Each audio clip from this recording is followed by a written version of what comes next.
Hindi na inabutan ng mga otoridad sa kanyang bahay ang pinuno umano ng fraternity na nagsagawa ng hazing na ikinasawi ni Julio Servando ng De La Salle College of St. Benilde. Pinaghahanap pa rin ang iba pang suspect, kabilang na ang ilang taga De La Salle University. Balitang hatid ni John Consulta.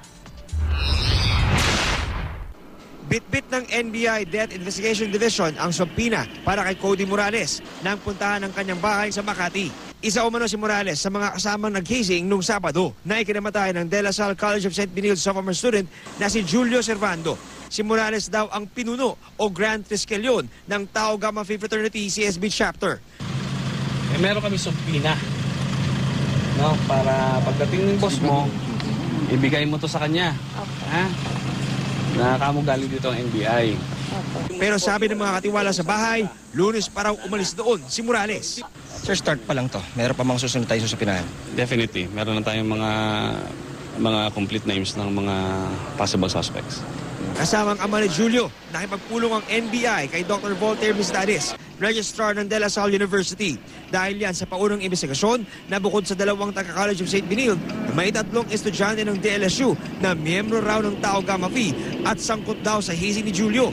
Isang araw sa kanila, di na pumapasok mula noong Lunes.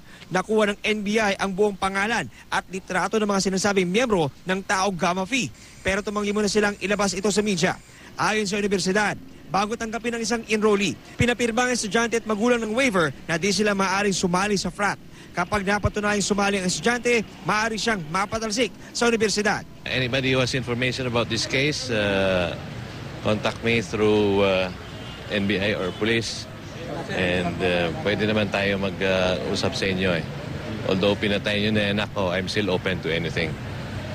Hawak na rin ng NBI ang 2 cellphone ni Julio na naiwan daw sa condominium unit na pinagdalhan sa kanya. At 3 iba pang biktima umano ng hazing. Ayon naman sa Makati Police na nagsasagawa rin ng sariling investigasyon, nakausap na raw nito ang mga kaanak ng mga suspect. About 4-5 sila na nagpapahiwatig na sila ay handang isuko ang kanilang mga anak. Iinganyohin pa nila yung iba nilang kasama at kung sakasakali ay gusto nila sana sama-sama silang sumuko dahil ang sa kanila maipahiwatig yung paghingi ng paumanhin dun sa pamilya.